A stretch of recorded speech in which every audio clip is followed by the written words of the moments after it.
And I think, and I, like all of us, I bring in sort of personal feelings about it. I think first and foremost, it's an escape route because I think sometimes, we people talk about life after death, life after this, or life after life. Really, is what we should say. Is it there? Do we carry on? And maybe there's an instinct in us to want to go on living in one dimension or another after this. I don't know. Not everybody would agree with that, but at one level, you could say eternal consciousness is actually something. Well, I speak for myself. I don't think I would want eternal consciousness where you've got to be somewhere, even in another form. You've got to be, as I said before, at it, doing things, thinking. And some people could say it's quite a prospect of hell to have to go on forever and ever, eternally.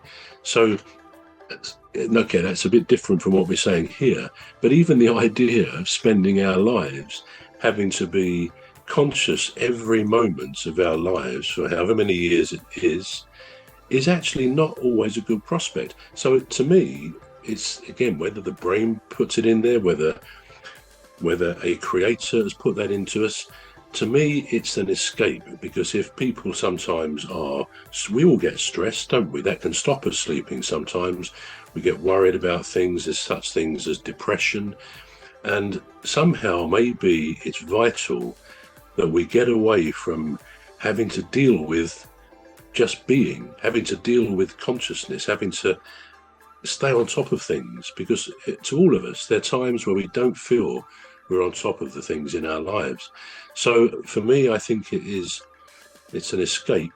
And even when you're not necessarily feeling you want to escape from things, if everything's going fairly well, I just think that laying down comfortably and dozing off, if you like, and actually thinking about just how comfortable you are in that bed on that pillow, it's very, as I say, restorative, very recuperative. So for me, it's an escape route that takes us away from consciousness for a few hours, and I think that helps us continue, our lives on a daily basis. Absolutely, I can agree with that. Any thoughts on that? Any thoughts on that, Dan? Um, yeah, I mean, to be honest, I was just waiting to see if Cuz wanted to jump in there. Um, yeah, I mean, like yourself, I've had many thoughts. I think the word that seems to keep coming up quite often is regenerative, recuperative, restorative. Um, Mm. Absolutely, I believe it is quite quite possibly just a way to escape. I think there's many aspects to it. I mean, as you said, maybe even a divine aspect to it. Um, because funny enough, I was researching something the other night to include into my novel. I'm not going to go so much into detail with it because it can get a bit wild, but it was detailing the difference between the soul and the spirit. And Right. what he was saying is the soul is the feelings, the thoughts, and the mannerisms of people. I think, I feel, therefore I am. Whereas the spirit itself was something more, not so much subconscious, but more an inherent trait, so to speak. Which I suppose, if you want to go into the bibliological, I can't even speak terms, solely roots you to the source of existence, basically. So going back to what you were saying, maybe it is just an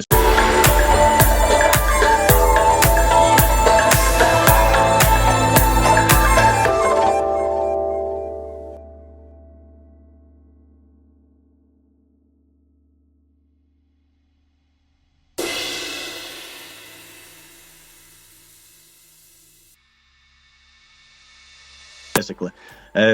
So going back to what you were saying, maybe it is just an escape from this reality, from our materialistic world. And whether you want to believe it's divine or whether you want to believe it's immaterial or whatever, just energetic, maybe it is just, as you said, an escape from this material world where We don't have to deal with the stress. We don't have to deal with all of the senses, because when we're sleeping, obviously we still have our senses. We can still hear, we can still somewhat see, which is why we see color when we're dreaming and stuff, which is absolutely wild.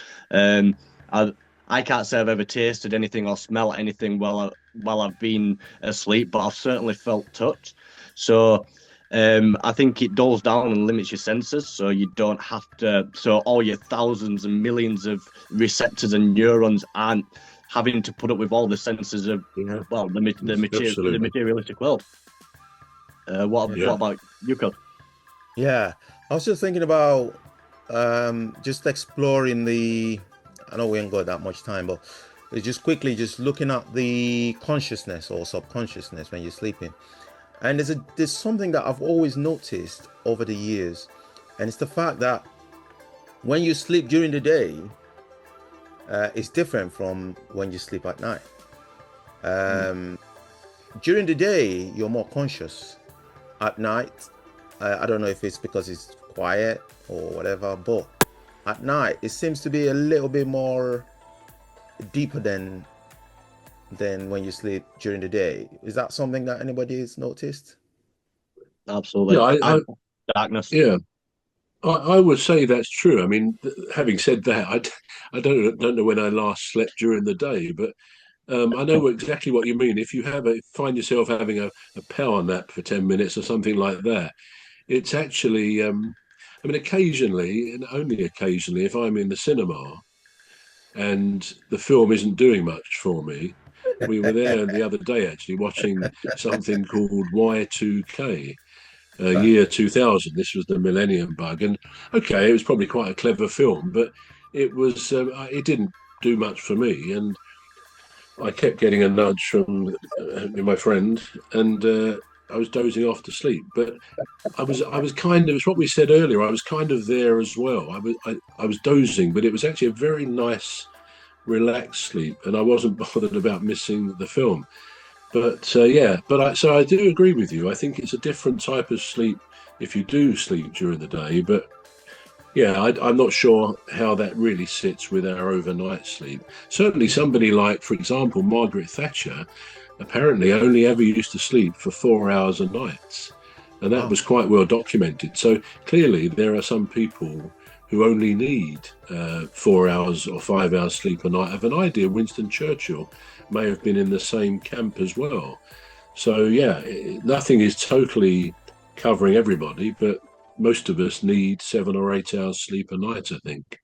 All right. I'll over to you, Pam. I mean, I was just trying to recall something. I didn't really want to quote it because I can't remember the source and I can't remember the person. I think it may have been Elon Musk. Had mentioned something, it might have been on Twitter or some kind of social media, that he actually only sleeps in 20-minute increments, but he does that so periodically throughout the day, Yeah. so through day through night, that it keeps him, I suppose, restored. Wow. But I can't recall if it is him specifically. No, it's the sort of thing he would say, I think, isn't it? You get the feeling because he's by all accounts, such a brilliant mind, which he clearly has to be to achieve what he's achieved in so many fields. That yeah, it's the sort of thing he would say. He grabs his 10 minutes or 20 minutes when he can, and that adds together and becomes the sleep that he has to do. Yeah, that's good point. But yeah, so overall, it's the great mystery. Why do we need to sleep? We know we do, but we don't know why. Watch this space. Well, besides dying. I love the point about the dimension that Fam, you mentioned about, you know, whether we're going to a different dimension, because it's like there's a separate you looking at you, you know, observing yourself, A reflection of self. Yeah, that's strange. Well, sadly for our viewers, this is all we've got time for, and this is going to be Danny's last show with us. Yeah, what a shame. What a shame. Yeah, for a while. We don't know yet. Well, yeah. This unfortunately, work has to come, doesn't it? Let's say his last regular show with us. So Danny would like to give you the honor of concluding for us today. Are you doing this because I'm tired? I don't know where to start. Please take over. I don't know where to start. I know my All right. All right. I think Bravo would like to help you out. Cause sorry. Yeah, well, yeah, absolutely. Well, hope you've enjoyed something of what we've been talking about today. Yes, we'd be sad to see Danny go. He's been with us for a few weeks, and it's been excellent to have your input, Dan. Excellent input, and we've thoroughly enjoyed it. But hopefully, it's not the end. I mean, what you will no doubt have an occasional Wednesday afternoon off, or you can take a half day's leave and join us again. So hopefully, we will see you again. We'll keep in touch. But otherwise, that's us for today, and we'll see you again next week to our watchers, our viewers and listeners. And I'm Trevor Gear, and he calls me Bruv. And I'm Emmy Hikins, and he calls me Cuz. And I'm Danny Pindred, and they both call me Fam. Yeah, so it's a goodbye from me.